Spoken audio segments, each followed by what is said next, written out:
Wellsprings of imagination are available to us in this age of Pegasus, and Pegasus working in a certain kind of dance with the nine muses.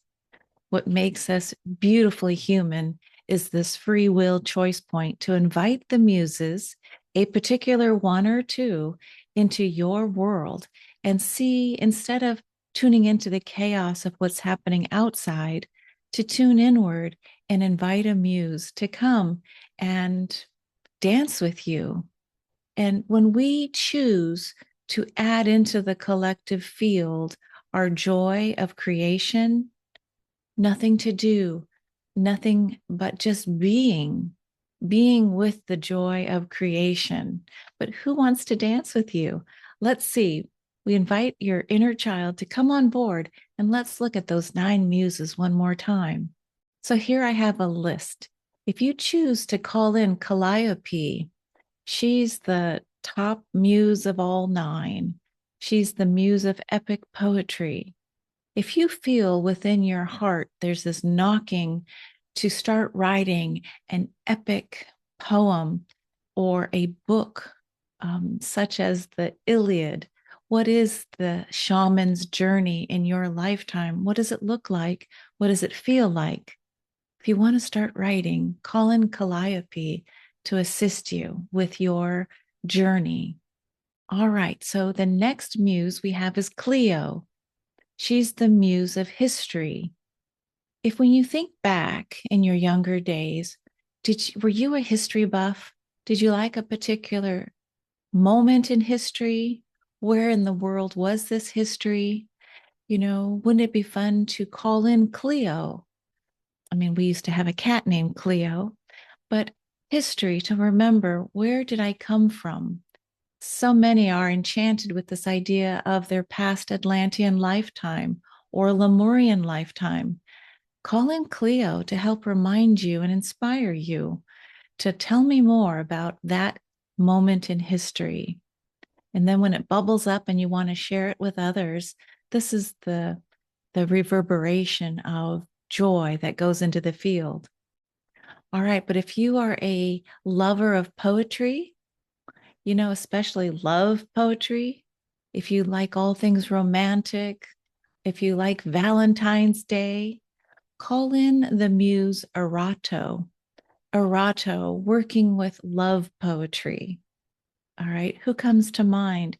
Who are the poets of history that you've always gone back to when it comes to love poetry?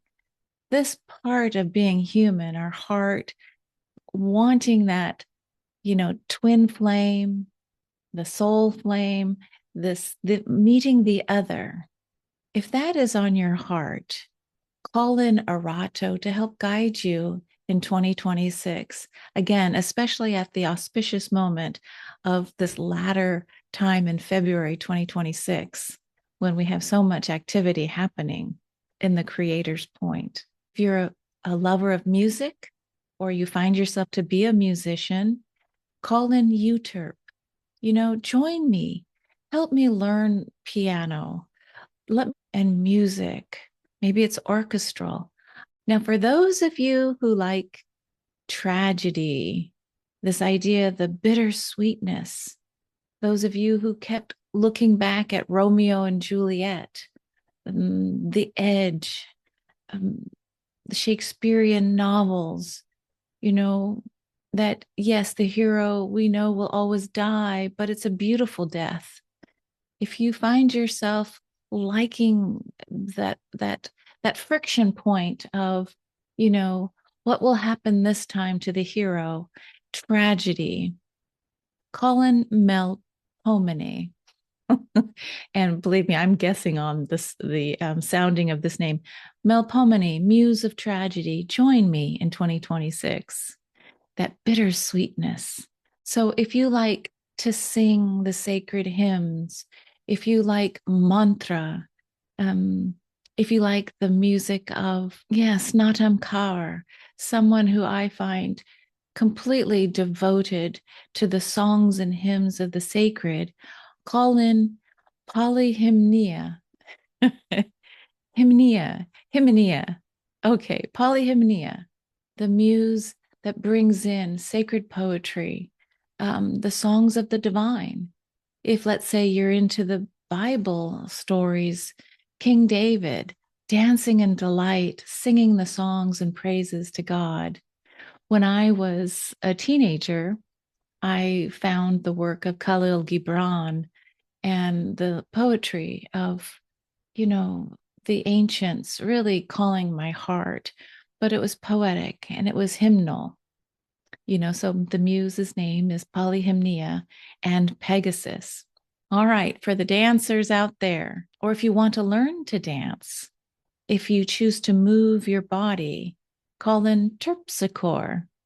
I like that. It always reminds me of don't fall on the floor, Terpsichore. Um, call in this muse of dance.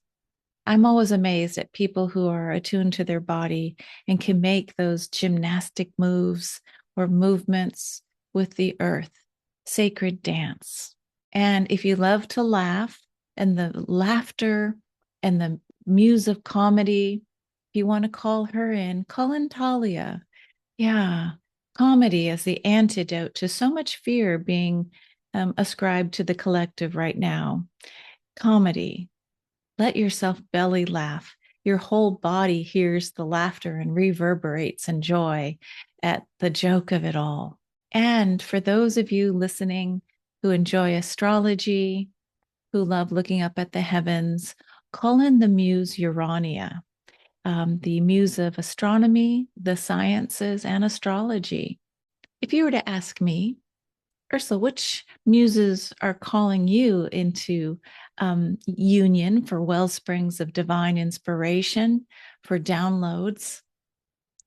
I'm going to say it would be a mix of Urania and Euterpe music.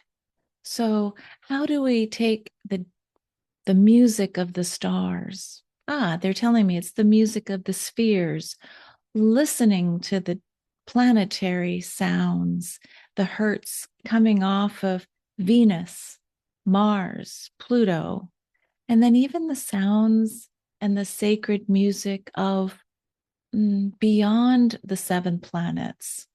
When we get into the Kuiper belt objects, when we get into the fixed stars, what does Vega in Lyra sound like? So I'm learning my human design and I'm seeing how sound and this hearing sonically and attuning into frequencies is something that my body is already wired for and loves to do. Okay, so I'll run down the list once more. Who will you call in for 2026? The muse of epic poetry, history, love poems, music, tragedy, sacred poetry and hymns, dance, comedy, or astrology, or in a unique combination of all. But bring in Pegasus so that you can saddle up and enjoy working with each of these beautiful muses or the ones you choose. You can choose a muse each month. Thanks for joining me on the Ascension Playground. It's a joy to share with you some of my thoughts as together we work and observe. As together we observe this dawning of the new age, of this new time, of moving much more into quantum, the new human, and celebrating our divine avatar selves. Take care, everybody, and see you next time.